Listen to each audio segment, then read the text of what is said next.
Assalamualaikum warahmatullahi wabarakatuh. Perkenalkan, kami dari kelompok 2 akan mempresentasikan materi strategi intensif. Sebelum ke materi, kami akan memperkenalkan kelompok kami satu persatu. Dimulai dari Dia Cipta Rasa, lalu ada Rizky Aulia, lalu saya sendiri Sheila Desimonika, dan yang terakhir ada Windy Destaviani. Pertama, latar belakang menerapkan strategi intensif strategi.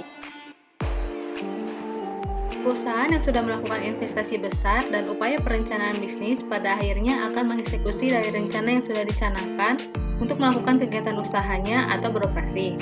Untuk bisnis yang sudah memiliki captive market, tidak akan memikirkan bagaimana cara bersaing, namun berbeda halnya dengan bisnis yang tidak memiliki captive market. Maka perlu upaya-upaya untuk meningkatkan persaingan melawan pesaing. Tipe strategi untuk dapat unggul dan meningkatkan persaingan adalah strategi intensif. Strategi intensif ialah strategi yang membutuhkan upaya intensif untuk meningkatkan posisi kompetitif perusahaan di antara pesaing. Upaya intensif ini butuh aksi intensif secara terus-menerus seperti promosi, inovasi produk secara simultan, rekrut tenaga sales force, menjajaki outlet retail agar dapat meningkatkan pangsa pasar dan meningkatkan persaingan.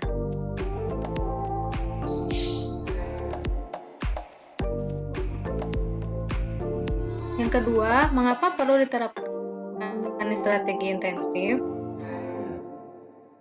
Perusahaan dalam memformulasikan rencana untuk menghasilkan keuntungan tidak hanya sebatas perencanaan strategi integrasi, strategi diversifikasi, menetapkan target-target penjualan dan batasan anggaran yang berdasarkan studi kelayakan, namun perusahaan juga perlu menerapkan strategi intensif yang diimplementasikan agar bisnis yang dijalankan perusahaan dapat bersaing. Memutuskan tipe-tipe strategi intensif yang tepat harus menjadi bahan diskusi manajemen untuk mengetahui besaran anggaran yang dikeluarkan dan pencapaian target dari anggaran yang dikeluarkan. Untuk memformulasikan tipe strategi intensif yang digunakan, perlu peran manajemen yang handal, manajemen yang harus dapat memahami kondisi eksternal, internal, produk yang akan dipasarkan, riset produk, kondisi pasar, dan persaingan agar tipe-tipe strategi yang ditetapkan dapat optimal. Selanjutnya akan dibacakan oleh rekan saya, Rizka. Selanjutnya ada memahami strategi intensif. Sering terdengar untuk bisnis yang baru launching akan mengeluarkan dana secara besar-besaran atau biasa yang disebut dengan strategi bakar uang untuk meningkatkan persaingan dan menguasai pangsa pasar. Strategi bakar uang adalah tipe strategi penetrasi pasar yang masih dalam kategori strategi intensif. Pencapaian strategi ini tergantung dari ketepatan implementasi formulasi konsep, strategi di dalam tingkatan manajemen fungsional yaitu manajer pemasaran, manajer operasional, manajer SDM, manajer riset dan pengembangan. Konsep dan strategi yang berada pada posisi manajemen fungsional akan saling terkait dengan strategi intensif yang akan diterapkan.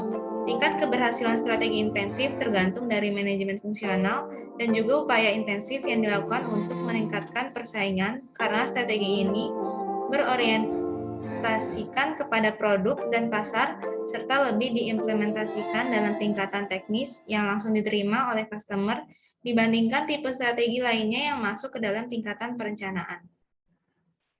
Selanjutnya ada tipe strategi intensif. Strategi intensif umumnya terbagi menjadi 3, yaitu yang pertama ada strategi penetrasi pasar, yang kedua ada strategi pengembangan pasar, dan yang ketiga ada strategi pengembangan produk. Selanjutnya akan dibacakan oleh rekan saya, Dia. Strategi intensif penetrasi pasar. Strategi penetrasi pasar adalah upaya meningkatkan pangsa pasar untuk produk atau layanan saat ini di pasar. Saat ini melalui upaya pemasaran yang lebih besar. Strategi ini banyak digunakan sendiri dan dikombinasikan dengan strategi lain. Penetrasi pasar meliputi peningkatan jumlah tenaga penjualan, peningkatan pengeluaran iklan, penawaran barang promosi penjualan yang luas, atau peningkatan upaya publisitas. Berikut menunjukkan kapan penetrasi pasar mungkin merupakan strategi yang sangat efektif. 1. Pasar saat ini tidak jenuh dengan produk atau layanan tertentu. Dua, tingkat penggunaan pelanggan saat ini dapat meningkat secara signifikan. Ketiga, pangsa pasar dari pesaing utama telah menurun, sementara total penjualan industri telah meningkat. Keempat, korelasi antara penjual dan pengeluaran pemasaran secara historis tinggi. Kelima, peningkatan skala ekonomi memberikan keunggulan kompetitif utama. Strategi intensif pengembangan pasar. Pengembangan pasar melibatkan pengenalan produk atau layanan saat ini ke dalam area segmen pasar baru. Segmen pasar baru dalam ini segmen geografis, segmen demografi, segmen perilaku, atau segmen psikografis. 6. Pedoman ini menunjukkan kapan pengembangan pasar mungkin merupakan strategi yang efektif. Pertama, saluran distribusi baru tersedia yang andal, murah, dan berkualitas baik. Kedua, suatu organisasi berhasil pada produk atau jasa yang dijual pada salah satu wilayah target pasar. Ketiga, ada pasar baru yang belum dimanfaatkan atau tidak jenuh. Keempat, organisasi memiliki modal dan sumber daya manusia yang dibutuhkan untuk mengelola operasi yang diperluas. Kelima, organisasi memiliki kapasitas produksi berlebih. Keenam, industri dasar suatu organisasi dengan cepat menjadi lingkup global. Selanjutnya akan dijelaskan oleh teman saya, Windy. Selanjutnya ada strategi intensif pengembangan produk. Pengembangan produk adalah strategi yang mencari peningkatan penjualan dengan meningkatkan atau memodifikasi produk atau layanan yang ada. Pengembangan produk ini biasanya dia memerlukan biaya penelitian dan pengembangan yang sangat besar. 5 pedoman berikut ini menunjukkan kapan pengembangan produk mungkin merupakan strategi yang sangat efektif untuk dikejar. Yang pertama, organisasi memiliki produk yang sukses yang berada dalam tahapan kematangan siklus hidup produk. Ide di sini adalah untuk menarik pelanggan yang puas untuk mencoba produk baru atau yang ditingkatkan sebagai hasil dari pengalaman positif mereka dengan produk atau layanan organisasi saat ini. Yang kedua, organisasi bersaing dalam industri yang ditandai dengan perkembangan teknologi yang cepat. Yang ketiga, pesaing utama menawarkan produk berkualitas lebih baik dengan harga yang sebanding. Yang keempat, perusahaan bersaing dalam industri dengan pertumbuhan tinggi.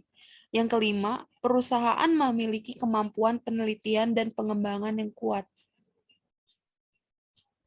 Selanjutnya ada contoh strategi intensif.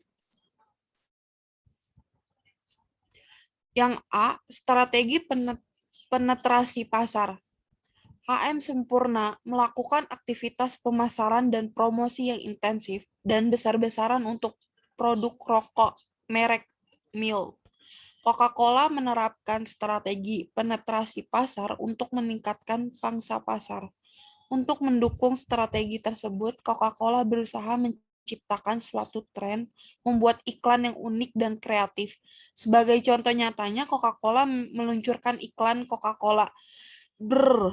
Dilihat dari iklan ini, Coca-Cola ingin menciptakan suatu image bahwa dengan minum Coca-Cola ini bisa membuat konsumen menjadi lebih bersemangat. Yang B, strategi pengembangan pasar. Yang pertama ada PT Carrefour Indonesia. Dia membuka berbagai gerai retail barunya di berbagai kota besar di Indonesia, dan saat ini Carrefour telah memiliki 30 toko di Indonesia. Yang kedua, PT Garuda Indonesia membuka berbagai rute penerbangan baru, baik itu domestik maupun mancanegara, antara lain rute Jakarta-Tanjung Karang, Jakarta-Malang, dan lain-lain. Yang C, strategi pengembangan produk. Yang pertama, PT Unilever Indonesia mengembangkan produk Pepsodent dengan beberapa varian.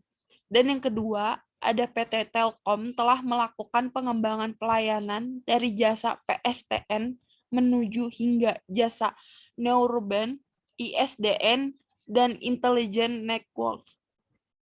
Sekian presentasi dari kelompok kami, kurang lebihnya mohon maaf. Wassalamualaikum warahmatullahi wabarakatuh.